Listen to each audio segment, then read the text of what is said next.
এক জুলাই যোদ্ধার গতকালকে নতুন করে একজন নারী নেত্রীর ওপরে মব তার অফিসে আক্রমণ, তার উপরে হাত তোলা, তাকে নানা ধরনের কি বলবো যে শারীরিকভাবে লাঞ্ছিত করার চেষ্টা এবং অশ্রাব্য গালাগালি, এই ব্যাপারগুলোর অভিযোগ উঠেছে এবং এই ব্যাপারে একাধিক ভিডিও ছড়িয়ে পড়েছে সামাজিক যোগাযোগ মাধ্যমে।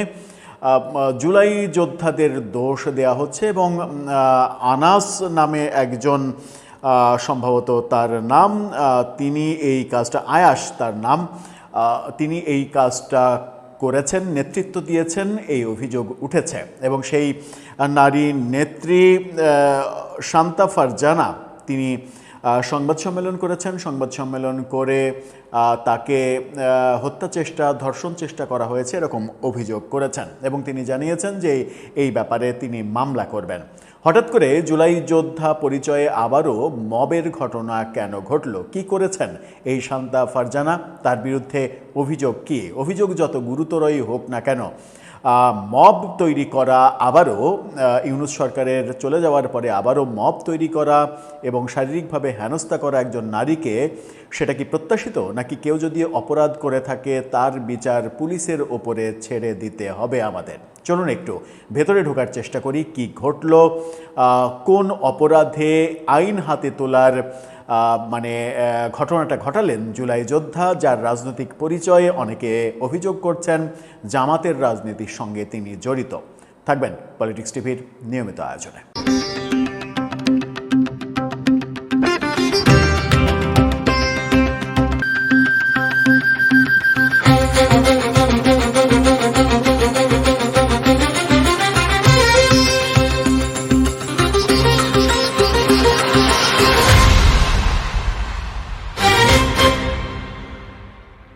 দর্শক, অভিযোগের কথা যেটা বলছিলাম, শান্তা ফারজানা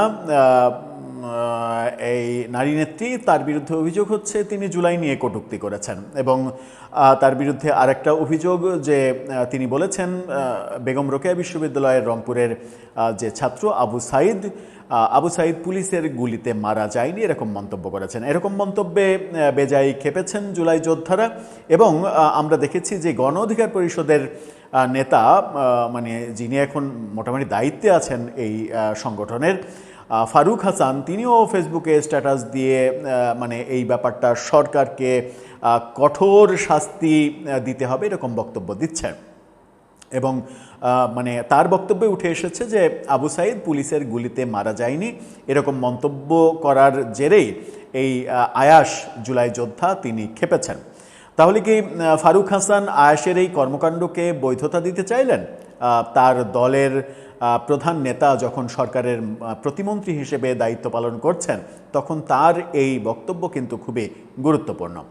আদতে কি ঘটেছিল, কি তথ্য পাওয়া গেল? জুলাই অভ্যুত্থান ও শহীদদের স্মরণে কটূক্তি করার অভিযোগে নতুন ধারা বাংলাদেশের নেত্রী শান্তা ফারজানাকে প্রকাশ্যে চড় মারা ঘটনা ঘটে এবং আমরা দেখেছি যে হেনস্থা করে এবং প্রচণ্ড গালাগালি, তার দিকে তেড়ে যাওয়া, তাকে চড় মেরে সিঁড়িতে ফেলে দেওয়া, এই ঘটনাগুলো ঘটেছে। যে সামাজিক যোগাযোগ মাধ্যমে যে ভিডিওটা ছড়িয়ে পড়েছে, সেই ভিডিওর আংশিক একটু চলুন একটু দেখি।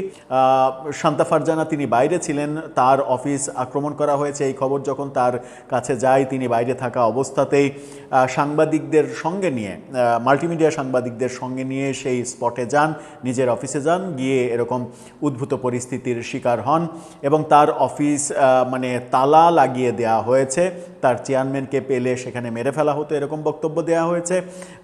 এই শান্তা ফারজানা তিনি একটি সংবাদ সম্মেলনও করেছেন, তার সংবাদ সম্মেলনটা একটু চলুন একটু দেখি। এই সংবাদ সম্মেলনে তার চেয়ারম্যানকে পাশে রেখে তিনি অভিযোগ করেছেন যে যদি সাংবাদিকরা না থাকতো তাহলে তাকে সবাই মিলে, তারা এতটাই অ্যাগ্রেসিভ ছিল যে সবাই মিলে তাকে ধরে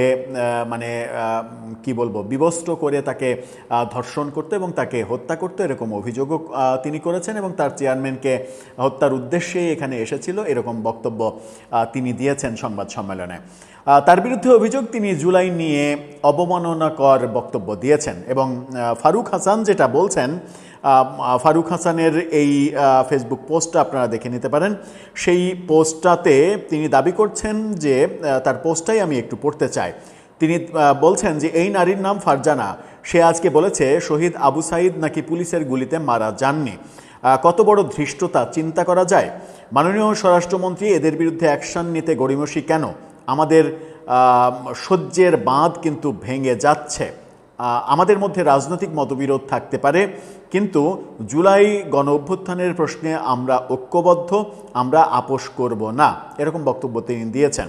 ফারুক হাসানের এই বক্তব্য থেকে মোটামুটি আমরা স্পষ্ট হতে পারি যে এই শান্তা ফারজানা তিনি আবু সাঈদ পুলিশের গুলিতে মারা যাননি এই মন্তব্য করেছেন।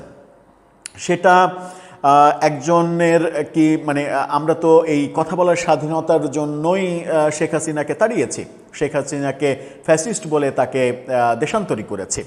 কথা বলার স্বাধীনতাটা তাহলে কোথায় আসলো? এখন প্রশ্ন আসতে পারে, আপনি জুলাইকে অবমাননা কেন করবেন? কেন আবু সাঈদ পুলিশের গুলিতে মারা যায়নি এটা বলবেন? সবাই যখন বলছে, সরকার যখন বলছে, পুলিশের এখনকার পুলিশের তদন্তে যেহেতু উঠে আসছে, আদালত যেহেতু বলছে যে পুলিশের গুলিতেই তার মৃত্যু হয়েছে, সেটা মেনে নিয়ে আপনিও কেন বলছেন না পুলিশের গুলিতে মারা গেছে? আপনি ভিন্ন মত পোষণ করছেন কেন? এই যে ভিন্ন মত পোষণ করা, এই ভিন্ন মত পোষণ করার অধিকারের জন্যই বোধহয় আমরা লড়াই করেছিলাম। যাই হোক, এমনটা হতে পারে যে জুলাই নিয়ে কোনো ভিন্ন মত পোষণ করা যাবে না।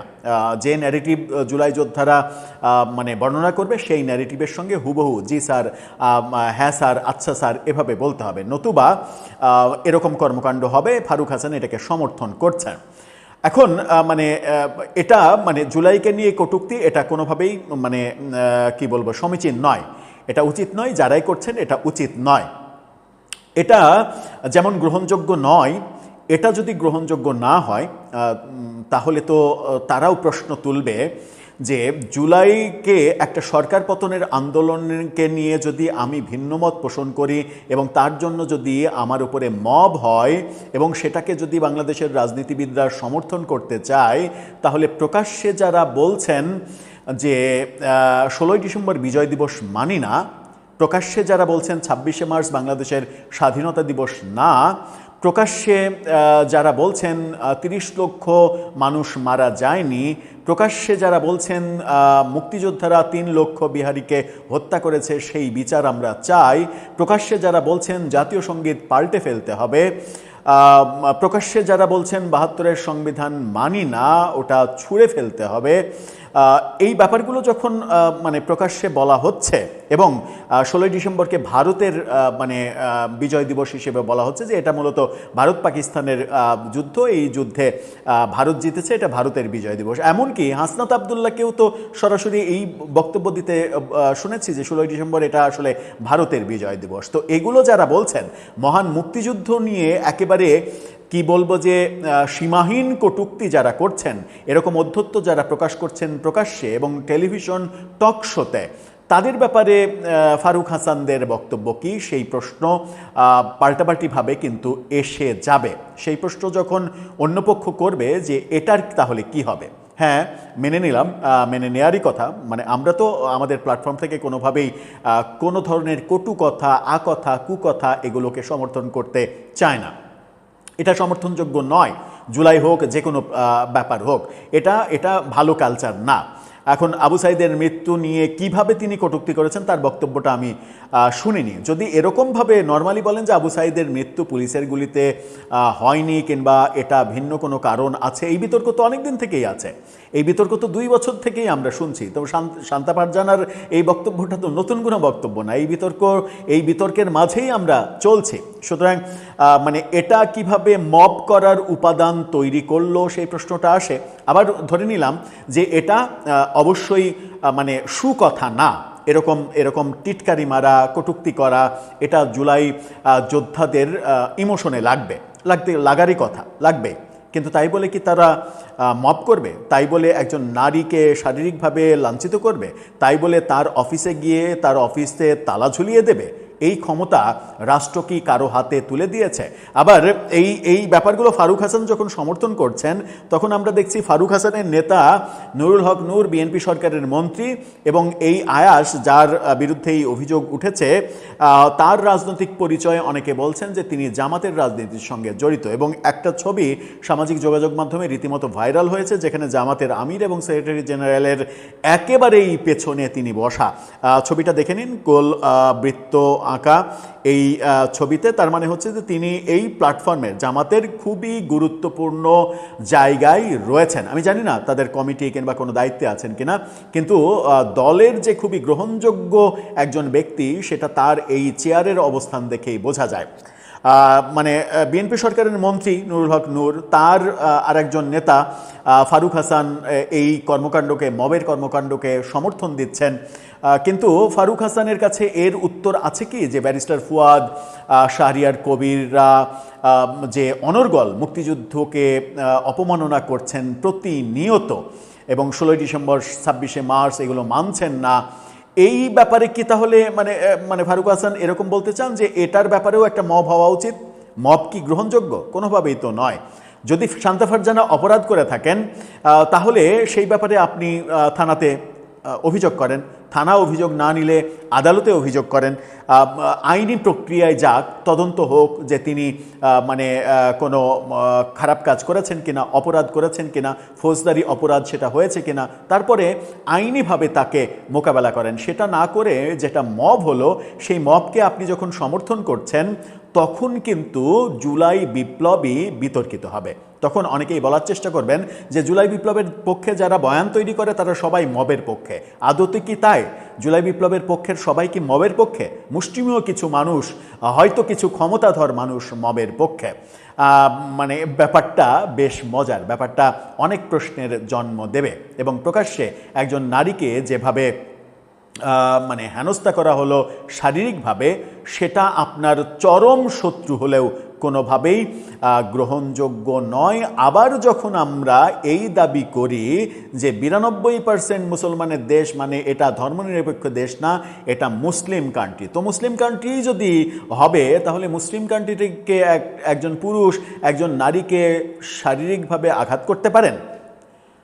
ধর্মের দিক থেকেই, ধর্মীয় আইনেই তো তার অনেক বড় বিচার হওয়ার কথা। সেটা কি হবে নাকি ভিন্ন কিছু হবে?